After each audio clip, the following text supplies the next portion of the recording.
Our praise to Yahweh and the Son, Yahweh Shah, for the reading and the understanding of his word today. Hello out there, family. This is the Shimmer with your bro Shi'yah. And I always want to exhort those who are trying to keep the commandments, doing what's righteous before the Most High. Before we get started, I need to make sure that I tell you guys about some events that are coming up. We have a few events coming up. On the on the on the 14th of June at 11 o'clock, we're going to have a Shabbat class at the Beckley Sanger Center at in Oak Cliff, and it's gonna be June 14th at 11 a.m. You guys, we're gonna be there at 11 a.m. in Oak Cliff at the Beckley Sanger Center in Oak Cliff. Okay, and and we're also on the 14th. We're gonna have the Brews and Beats. Going to be a wonderful, wonderful, wonderful show. We have a lot of talented people that are coming. It's going to be Brews and Beats, and that's going to be at 6 o'clock. It's going to be that night on June 14th at 6 o'clock at White Diamonds Bar and Grill. Okay, and I think that's also in Oak Cliff. So we have those two things happening on June the 14th. Now, as if that wasn't enough, on the 15th, on June the 15th, we're also having Hebrew Wall Street, and it's a free event for everybody to come out. It's going to be at the same place, the Beckley Sanger Center, but it's going to be a free event at 1 o'clock, and it's a community fair. This is for all our people that want to learn about the truth, want to be around other Hebrews, people that are doing things. They're going to be selling clothes, vitamins, perfume, what else? Jewelry, herbs. A lot of things it's gonna be a wonderful event. There's gonna be a lot of things being sold there for Hebrews that want to keep their life clean, live clean, and all that. Also, we have on September the 6th, we have the Truth Music Awards. We have the Truth Music Award, and it's also going to be on September 6th and 7th. But on the 6th, the Truth Music Awards this year is going to be held in Fort Worth. Okay, it's going to be held in Fort Worth, and that's going to be September. Okay, and it's going to be the 6th. Okay, now this year we're also doing our 4th annual all white yacht event. Okay, and so this is going to be our 4th annual yacht event. For information for the yacht event, you need to go to www.kidsme.org. I'll say that again, www.kidsme.org, to get some understanding and to get some information on the all white yacht event that we're going to be having this year. Is that everything, sweet? Thank you, sweetheart. It's going to be wonderful, and I urge you guys to come in. I urge you guys to build with your brothers. Get out so we can have a great time. Get out, build with your brothers and sisters. Start learning each other. That's important. That all being said, I hope I got all those things in, right? and excuse me, sweetie, can I get some water? And excuse me for if I seem a little hoarse. I've had a day, but it's okay. Today, this class is going to be called, watch this, Protection for Our Women. Protection for Our Women. The reason why I did this class is because, a lot of times, I focus a lot on the family. I try to whip our brothers in shape. I try to say this and that to tell our brothers this, that, and the third. And it's always going to be a nation thing.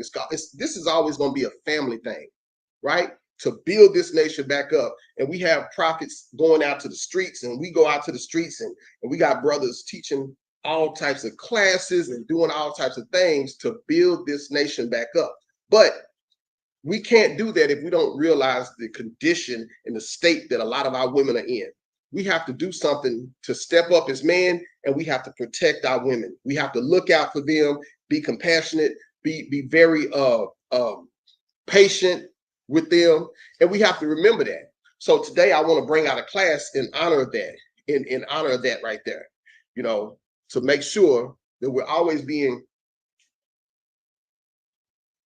excuse me, to make sure that we're always being patient and compassionate with our women. Okay.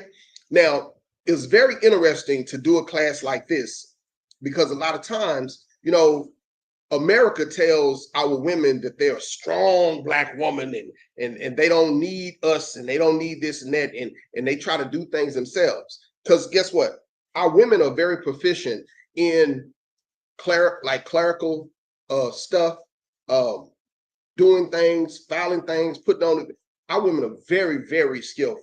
Okay, but we have to have this coming back in unison.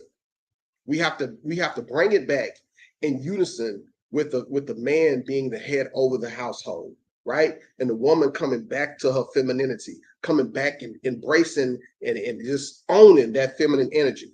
Because this is where the Father told our women what they would be when we broke the laws, okay? That they would sit in the dust. So even though they are very clerical, they're very skilled in different jobs and they hold high positions. That's great because our women are very smart. But if we didn't come back to the Most High the way He said, He told us what would happen, right? So watch this. I want you to go to Isaiah chapter 32. Isaiah chapter 32.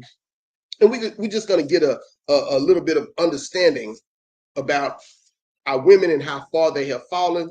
And not only just them, this ain't a bash against our women. This is what we have to do to help them.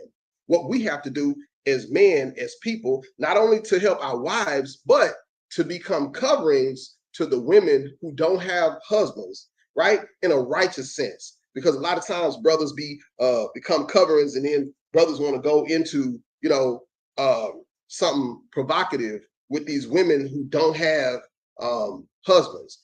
That's not at all what I'm talking about. I'm talking about us being responsible men, helping out our sisters that do not have a covering, being very virtuous in the understanding of it. Okay, and it's going to take tenacity. Some of you guys will get a little taste of power and do the wrong things with it. I'm not talking to y'all because the Most High is going to give you your reward. I'm talking about those who really have a heart to serve, those who really have a heart to protect, to look after, right? To build this nation back up, looking at the big picture, not looking at the trees, not noticing the whole forest, right? I'm talking to those men also that can see the whole forest instead of a couple of trees, if y'all understand what I'm saying. This is the book of Isaiah, chapter 32, and I'm going to start at verse 1 today. Behold, a king shall reign in righteousness, and princes shall rule in judgment. What is this saying? This is talking about rulership, but it's also talking about for us being back where we're supposed to be, back at the head, back in control like we're supposed to be. Watch this. It says, a man, verse 2, a man shall be as an hiding place for the wind and a covert from the tempest. So we're supposed to be a hiding place from the wind. We're supposed to be a covert from storms. This is how we're supposed to treat our women. We're supposed to be that covering, right? Not gathering women like you picking flowers, gather them up and multiplying to yourself concubines. That's not what we're talking about today. What we're talking about is men becoming kings and being that proper covering. Watch this. Watch this. It says, as rivers of water in a dry place. What is the symbolism for water in the Bible? Wisdom, knowledge, and understanding. In a dry place, meaning you're giving knowledge in places where there is none. You're giving understanding to those who have none. So you're feeding the flock or teaching or giving that wisdom that comes from this book, right? Watch this. It says, as the shadows of a great rock in a weary land. We're supposed to be the shadows of that great rock. We're supposed to be putting that wisdom, that knowledge back into our people. Watch this, verse 3. And the eyes of them that see shall not be dim, and the ears of them that hear shall hearken. What are the eyes of those that see? We are called seers, priests, pastors, us Israelite men. We are a nation of priests. We're the eyes that are supposed to see and make plain this Bible to our people so that they can have understanding, so that they can keep the laws, the statutes, and the commandments. This is our job. Make it plain to the people, right? Verse 4, the heart also of the rash shall understand knowledge, and the tongue of the stammerers shall be ready to speak plainly. Meaning, in that day, we're going to be the people. The word stammer means to mock, right?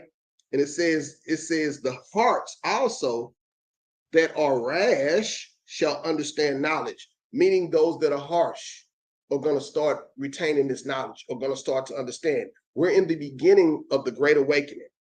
This stage that we're at now, where people are going to the streets and teaching, we are at the beginning of the Great Awakening. Some people are making missteps. Don't make any misunderstandings about it. But we are in the beginning of what we refer to as a Great Awakening. The light is coming back into the Israel. Verse 5, a vile person shall be no more called liberal, nor the churl said to be bountiful. There's a definition for churl, and it's like a rude person, right? And it says the vile person shall be no more called liberal. A vile person is not going to be somebody who's going to be, we're going to get rid of that. We're going to slowly get that up out of us. If someone is not doing according to the Most High's will, we are trying to get this away. But watch this. We're going to stay at verse 6. Verse 6. For the vile person will speak validity, and his heart will work iniquity to practice hypocrisy and to utter error against the Lord.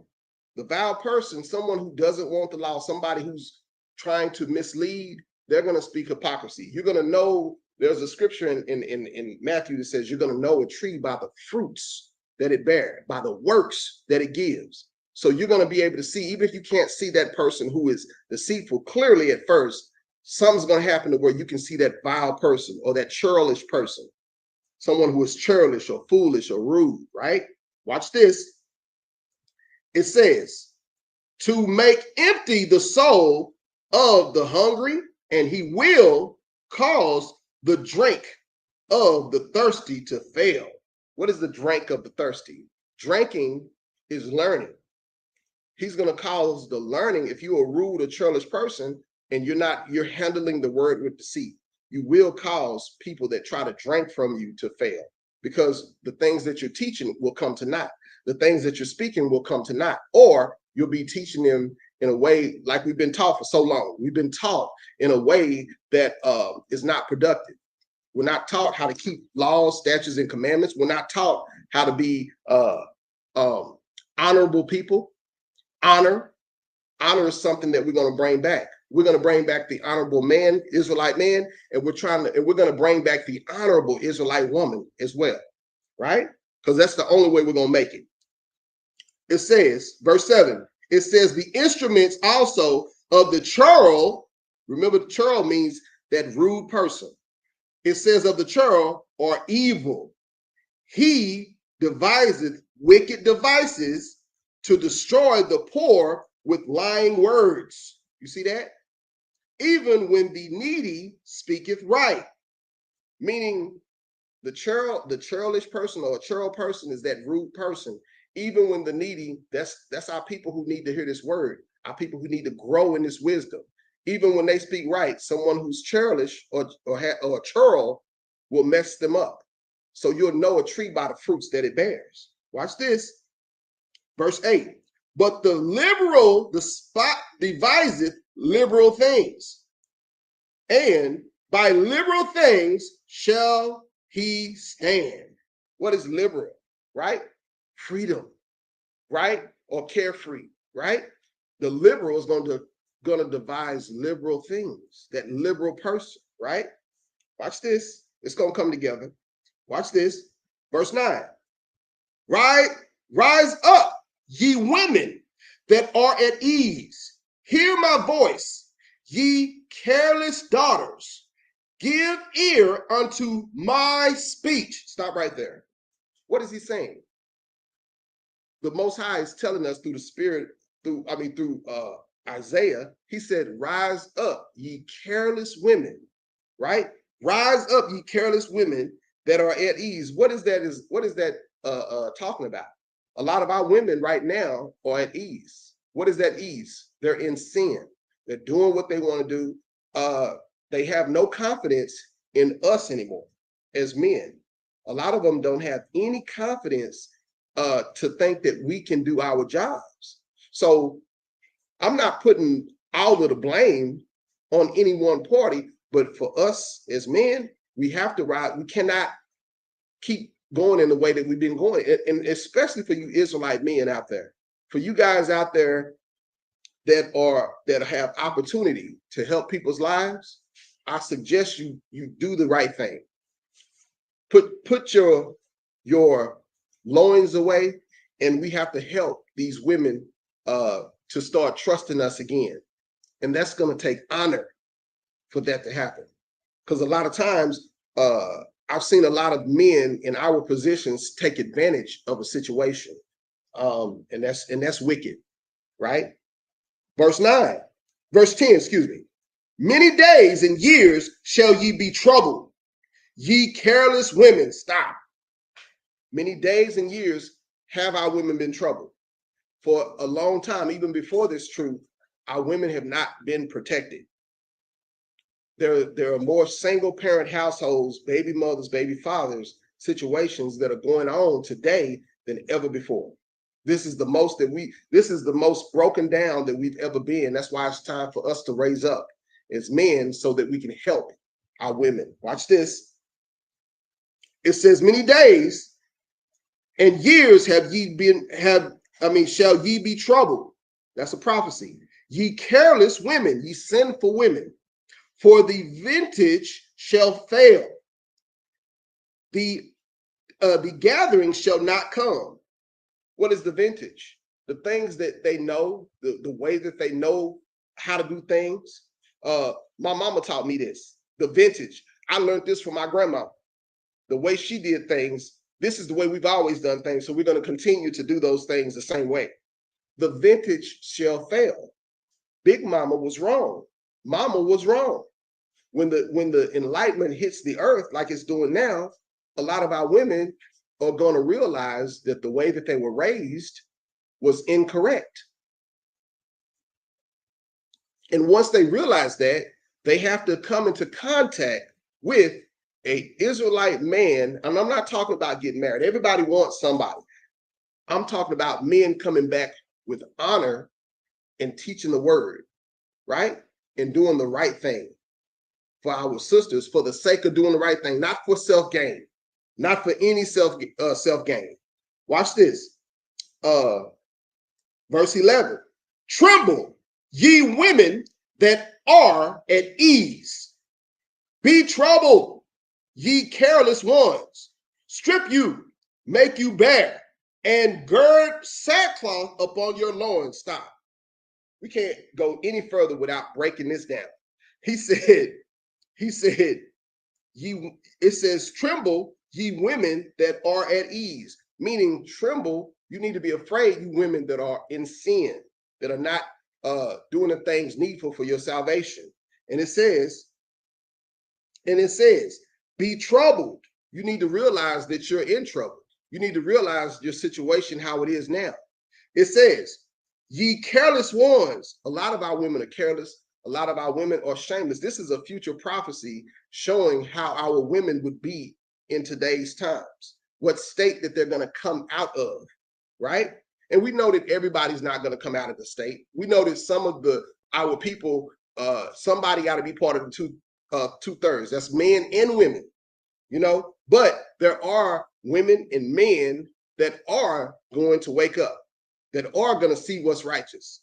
It says, strip you, make you bare. What is that saying? When you're bare, bareness or nakedness is a wise saying for sin. That is a proverb or a wise word for sin or being in sin. It says, and gird sackcloth upon your loins. What is that sackcloth a symbolism for? It's for repentance. It's for when back in the day when our people would fast, they would put on sackcloth. They would take out their beautiful garments and they would put sackcloth on. It's a symbolism for repentance or being ashamed and realizing your sin, being ashamed in that sin and coming back to righteousness. And you're fasting or you're fasting. My bad, y'all. You're fasting or you're making supplications, right? For repentance. That's what that is.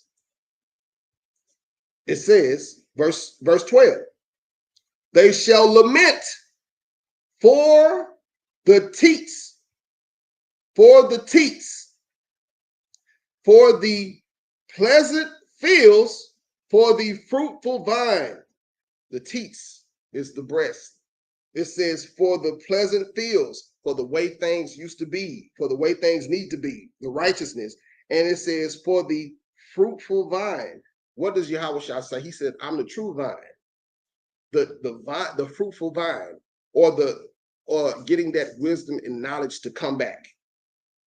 And that lamenting is crying, repenting, to get for us to come, for them to come back to a righteous estate, right?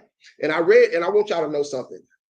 Isaiah 32 is a very, very, very short chapter. It's a very short chapter. You could read, I mean, it's nothing to read and get an understanding of it, right?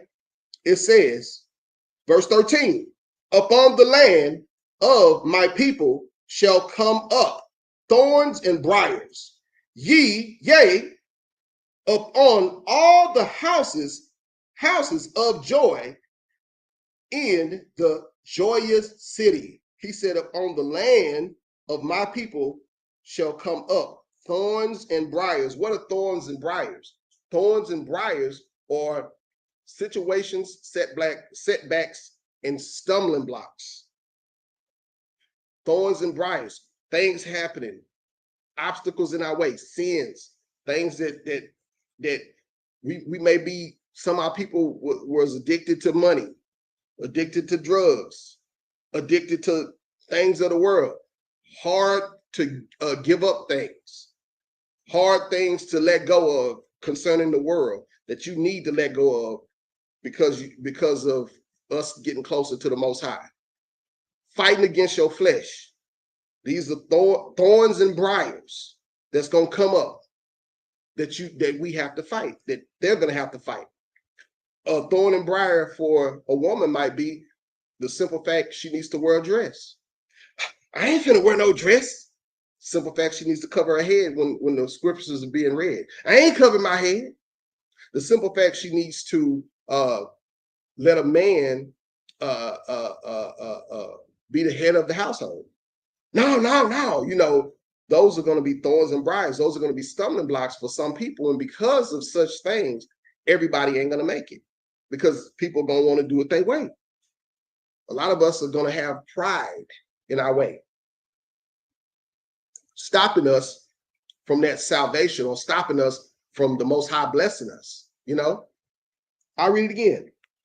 It says, upon the land of the people shall come up thorns and briars, yea, upon all the houses of joy in the joyous city. And remember, the city is the people.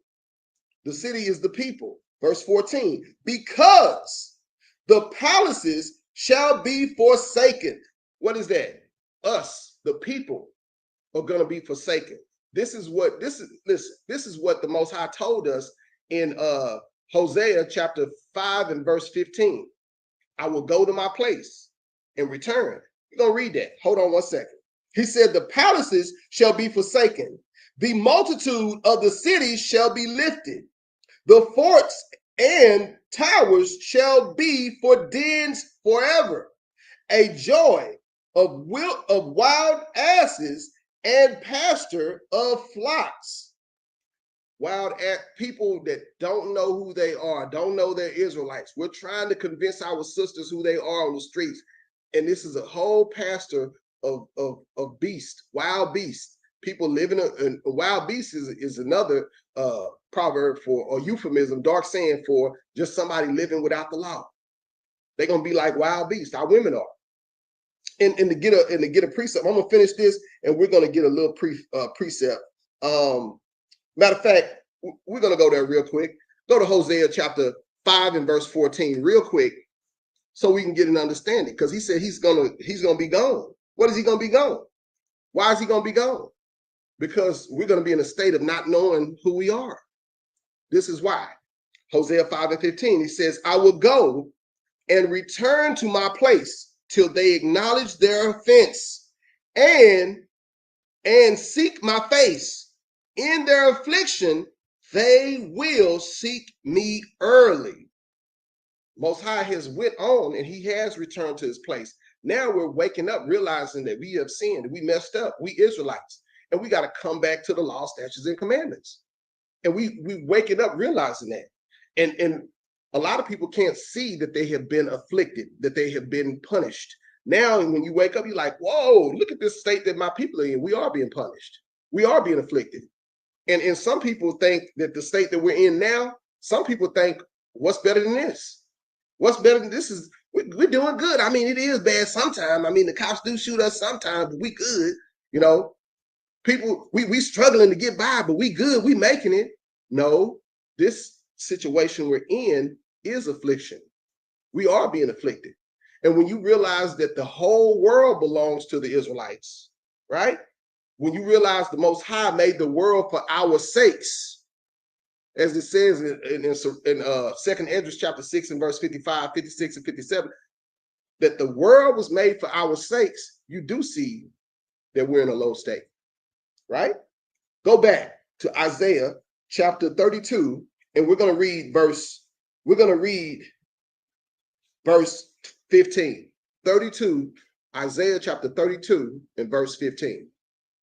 And it reads, until the Spirit be poured upon us from on high, and the wilderness be a fruitful field. Stop.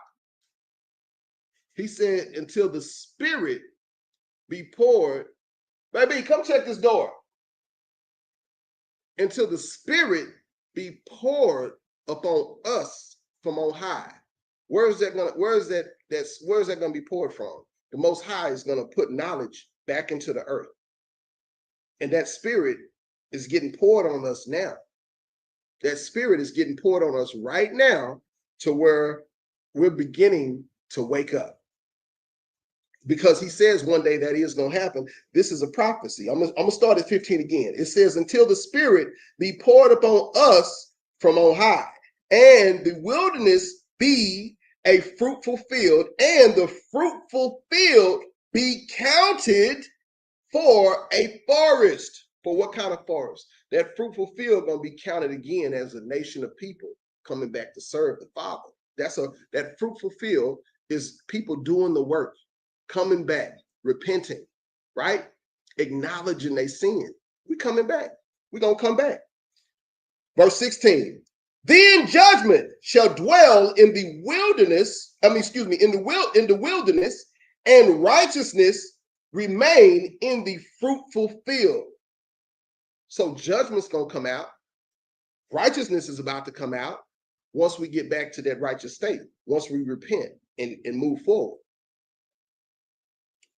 Verse 17, and the work of the righteousness shall be peace. Whoa. So the ones that are putting in the work to be righteous, the end of your work is going to be peace. The end of your situation is going to be peace. When we put in the work, we are going to get that peace. We're going to get that righteousness coming back to us.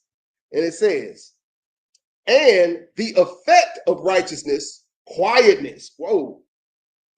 The effect of righteousness. Wow. Quietness and assurance forever. So the effect that righteousness is going to give us is quietness. What is that quietness? No nations are going to be against us. Nobody's going to be messing with us. We're going to be running everything. We're going to have quietness. The earth is going to stand still. The earth is going to be quiet. The earth is going to yield everything to us that it needs to yield once we get back to that righteous estate. Watch this. Watch this. It says, verse 18. This is 32 and 18 of the book of Isaiah. It says, and my people shall dwell in a peaceful habitation and in sure dwellings. What is a sure dwelling? A sure dwelling is a safe home. A sure dwelling is a safe and complete home, right? Or a safe and complete estate of well-being. Watch this. And in quiet resting places, safe all the way around. It's going to be quiet. No more chaos. No more stuff going on. No more hiccups. No more thorns and briars. No more stumbling blocks.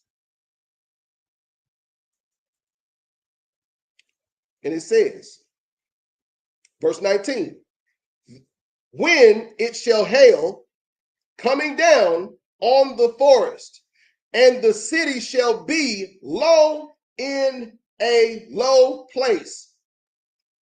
The city's going to be low in a low place. Now watch this. Blessed are ye that sow beside all waters. Blessed are those who sow beside all wisdom, all knowledge, all understanding. That send forth thither the feet of the ox and the ass. That send forth the feet of the ox and the ass. That send forth the ox and the ass are those wild beasts or people that don't know who they are. Those that are giving wisdom and knowledge and understanding to those people. Blessed are those who are continuing to give those people or those sheep or those ox, right?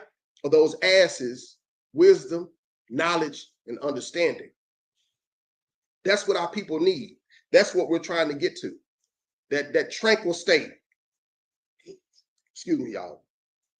We're trying to get to that tranquil state because the Most High told us what would happen if we didn't do it. I want you to go to Isaiah chapter 3. Let's go back to Isaiah chapter 3 real quick. Real quick. I want you to go to chapter 3, and I was going to read most of it. I'm just going to start at verse 12. It's going to be Isaiah chapter 3 and verse 12. And it reads, as for my people, children are their oppressors, and women rule over them. O my people, they which lead thee cause thee to err and destroy the way of thy paths. So we know that women, if our women are left without the guide, without the covering, without our brothers, this is the state that we were going to find them in. Women are going to rule over the children. The children are going to be hard-headed and monsters, right? This is the state that we're finding our women in, and this is the state that we're taking them out of. Watch this, verse 13. The Lord standeth up to plead and standeth to judge the people. Because this is what's going to happen. The Most High is going to judge us for whatever state we're in. Watch this. It says, verse 14. Yahweh will enter into judgment with the ancients of his people and the princes thereof. The ancients, who are the ancients? Those who have the wisdom, those who are trying to give it. We are the ancients, but the ancients are those that taught us the law back then. But we are the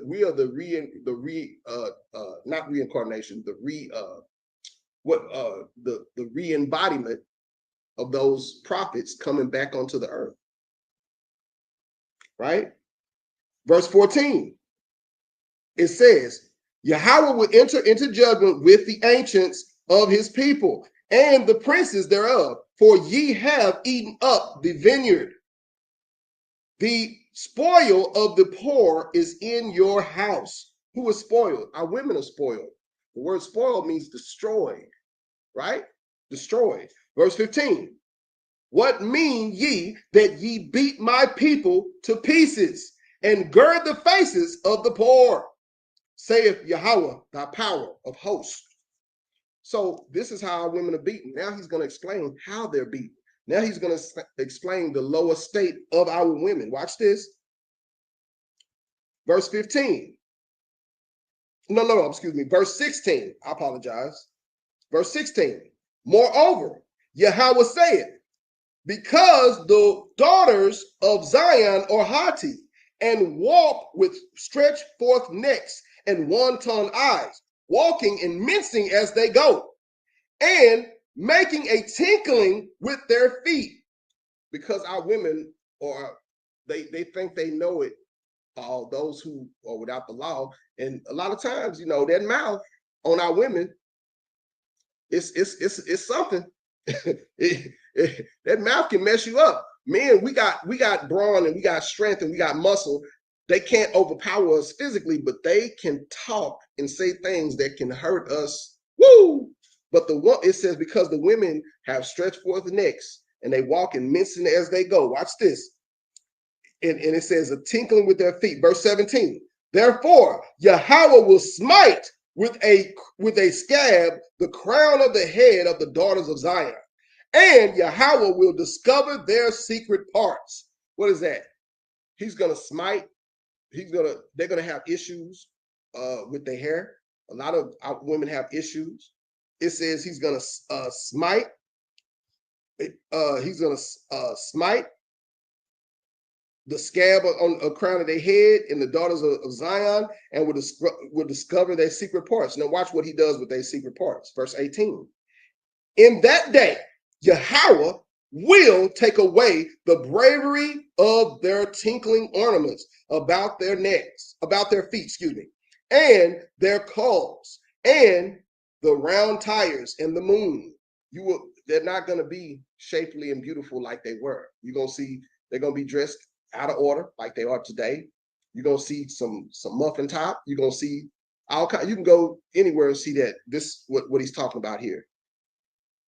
It says, verse 19, the chains and the bracelets and the mufflers, the bonnets and the ornaments of the legs and the headbands and the tablets and the earrings, the rings, the nose jewels, the changeable suits of apparel, and the minties and the wamples and the crisping pins. These are all what they used to use to make themselves beautiful. That stuff is not there no more. A lot of our women walk around shameless. This is the prophecy showing what state these women are going to be in, because they walk with stretched forth necks and they disobey. It says they're haughty. This is the state our women are in today. And it says, verse 23, the glasses and the fine linen and the hoods and the veils, and it shall come to pass, meaning it's going to happen, that instead of sweet smell, there shall be stink, and instead of a girdle, a rent, and instead of the well-set hair, baldness, and instead of a stomacher, a girding of sackcloth, and burning instead of beauty. So it's letting us know the state that they're going to be in, the state that they're going to be in. And this is the state that we're going to find them in when we're coming to bring them out. When we go to the streets, this is the state that we're going to find our people in, our young ladies in, our old ladies in. You know, I was on the street this past Sabbath. I was on the street teaching, and I asked the older lady, she looked like she was about 60, at least 60. And so I'm asking her, I said, you got a little time for the Bible? And this older woman, and I'm sorry, y'all, but I'm going to tell y'all like it is. All I could think when I saw her is, these BBLs killing y'all, and the thighs don't match. And she said she said with her words, I got Jesus in my heart. And I'm thinking to myself, no, you don't. You don't have no idea. You 60 some years old, dressing out the way, shameless with the BBL, and you don't know exactly what's going on. You just have no clue. And this is the state of mind that our women are in. You know, they think because they have a little bit, maybe a good job, you know, maybe a few things going on better than most people have it in the state that we in, especially in this economy, and they think that they're okay. No. You look, you know what part of town that you in? We was off of Buckner, and a lot of our people are suffering over there. They don't have good, there's not too much good going on over there. It's just not. And I don't mean to be crash, but this is the state of our people, and we have to get them out. We have to make them recognize that they are in a bad state. And some of them are walking around and they don't know, and not only they don't know, they don't care. And we gotta remember to help get them out of that estate. Right? Let's go. I want you to go to the book of 1 Corinthians chapter 7 and verse 34. We're going to read we're going to read on what we need to be doing and what state our women are in, and you know, just how to do it right, how to be right. Now, this is the state of a woman. I'm going to show you the difference between a married woman and a woman who is righteous but needs a cover. Watch this. This is chapter 7 and verse 34 of the book of 1 Corinthians.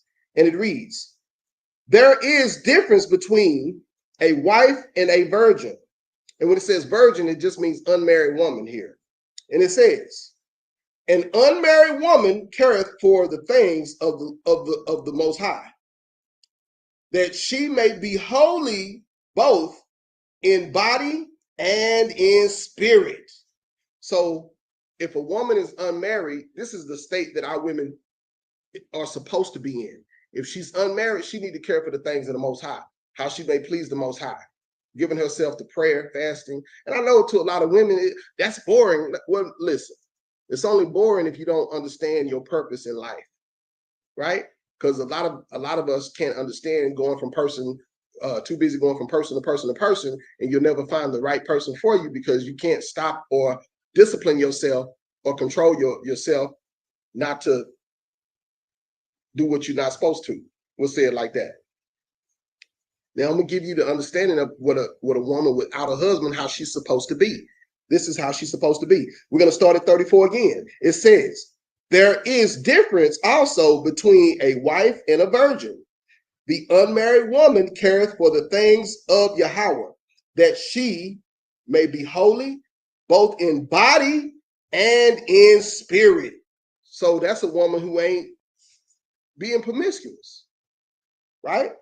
But she that is married careth for the things of the world, how she may please her husband. What is that going into? If she's married, she has a duty.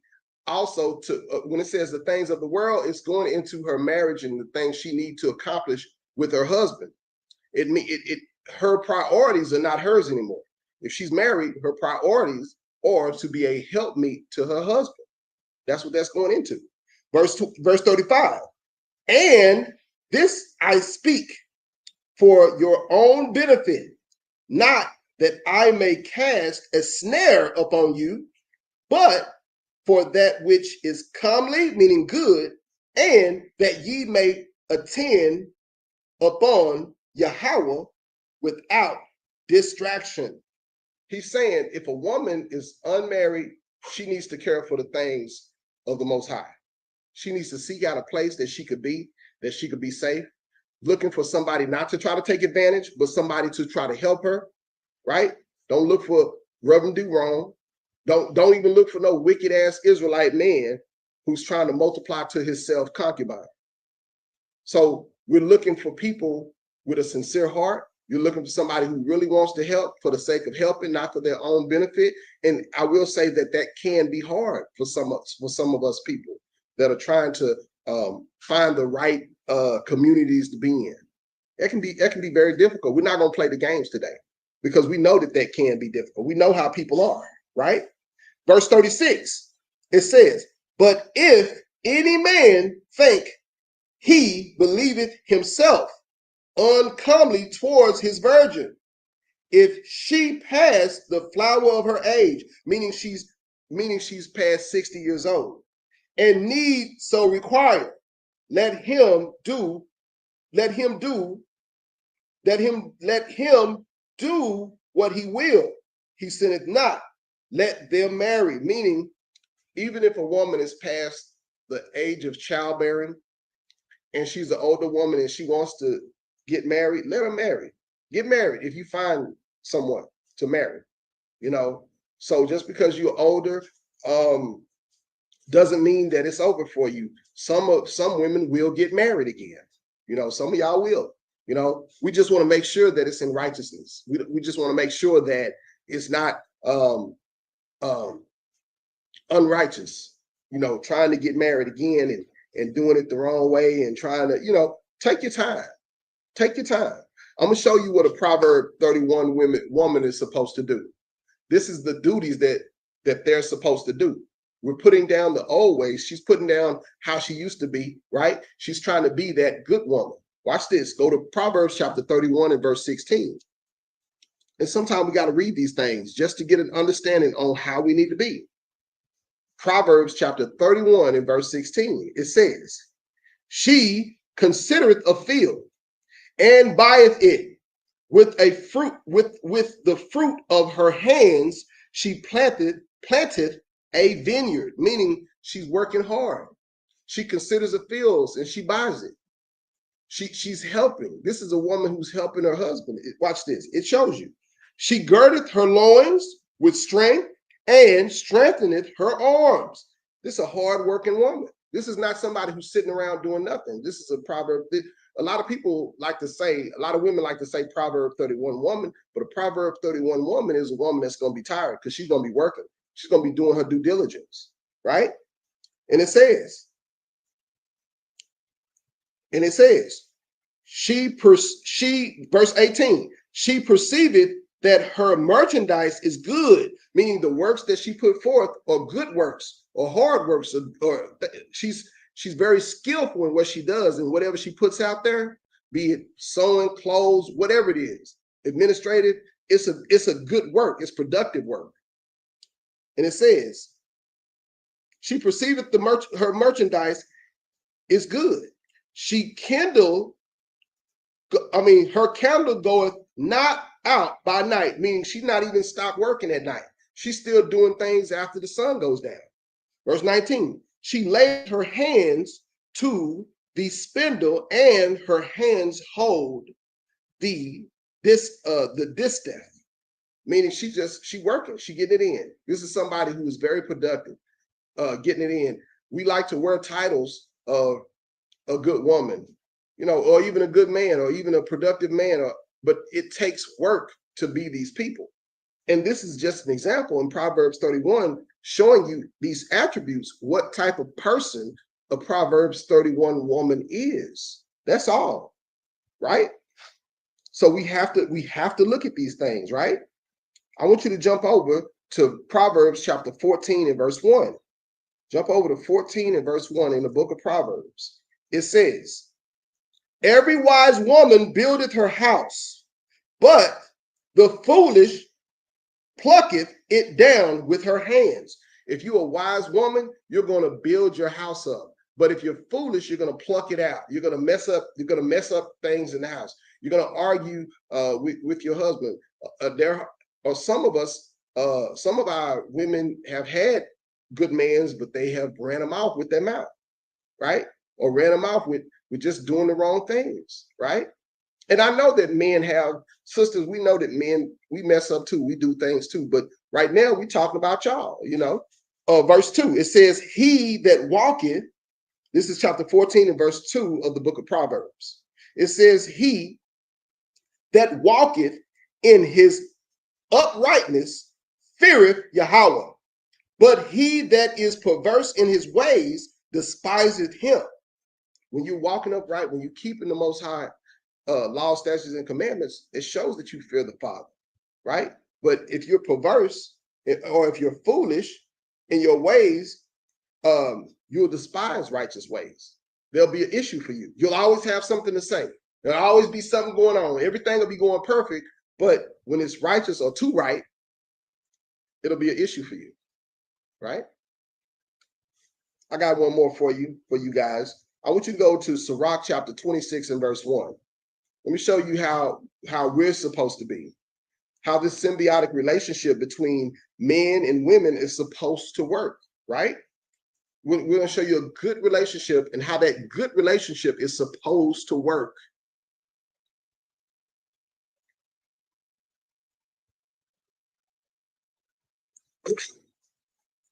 This is the book of Sirach, Ecclesiasticus chapter 26 and verse 1. It says, blessed is the man that hath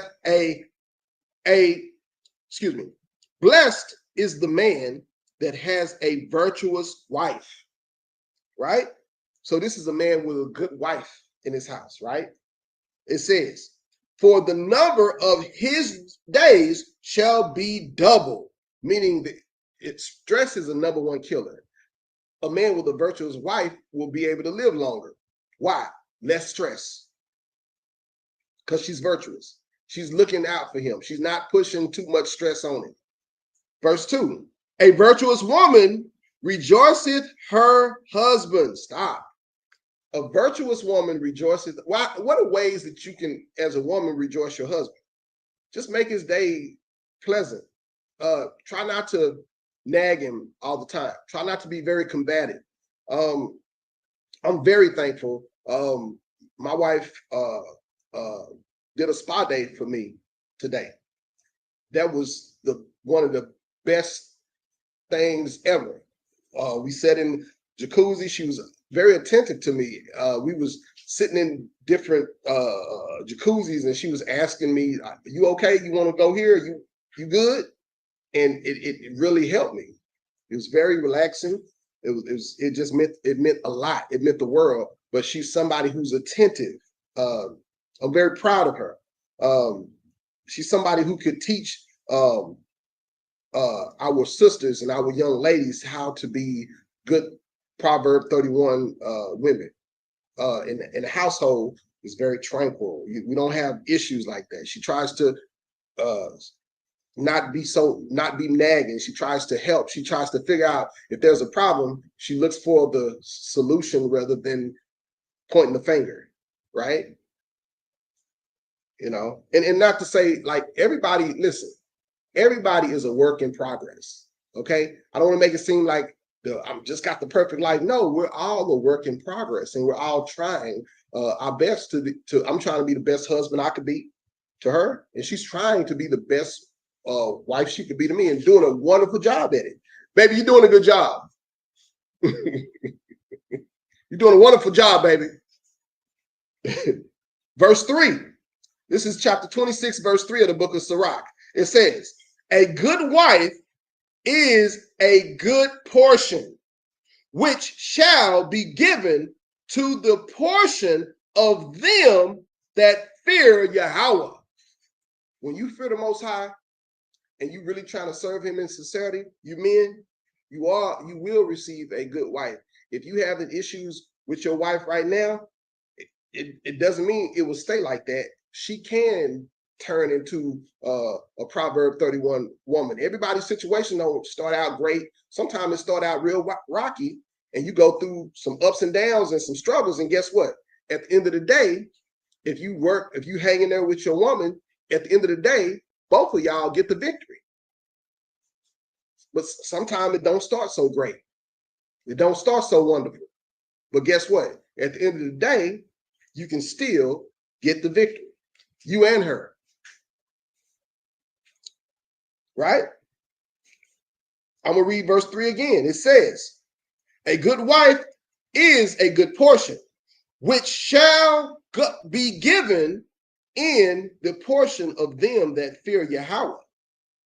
Man, that is a That is a great thing. I want you to, I want to read verse 4. We're going to read verse 4 and 5. Whether a man be rich or poor, if he have a good heart toward Yahweh, he shall at all times rejoice with a cheerful countenance. Meaning, if he got a good heart, it says he's going to rejoice at all times. Sometimes things get hard for me, but guess what? I have sanctuary at home. I have rest at home. So I'll deal with stresses outside and deal with, but guess what? When I step into these doors and in between these walls, I have sanctuary. The sanctuary here. So that is a true statement that you just heard in the scriptures. Verse 5. There be three things that mine heart feareth, and for the fourth I was sore afraid. Watch this. The slander of a city, the slander of a people. That's a city. The gathering together of an unruly multitude, and a false accusation. All these are worse than death. But a grief, verse 6, but a grief of heart and sorrow is a woman that is jealous over another woman, and a scourge of the tongue which communicateth with all. Meaning, if your woman is mad at you and she go tell everybody what you're doing, every little wrong step that you make, a woman can build you up, and a woman can be that one that will tear you down. Women, you guys are so very powerful.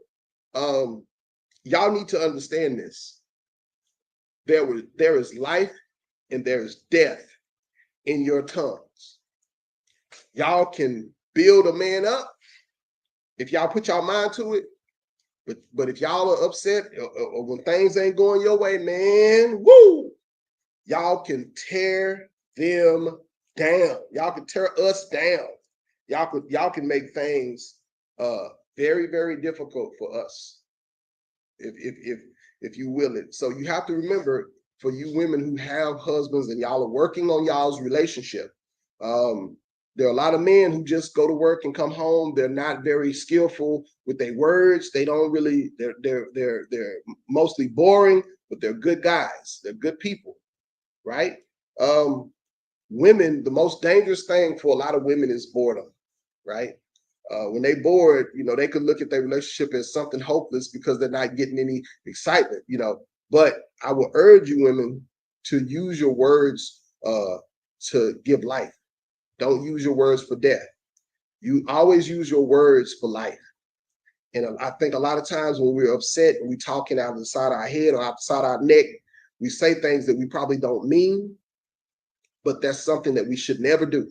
Last scripture, and I'm gonna prove that. What I just said out of my mouth, I'm gonna prove it. I want you to go to Matthew chapter 12. And I want you to go to verse 36. Right?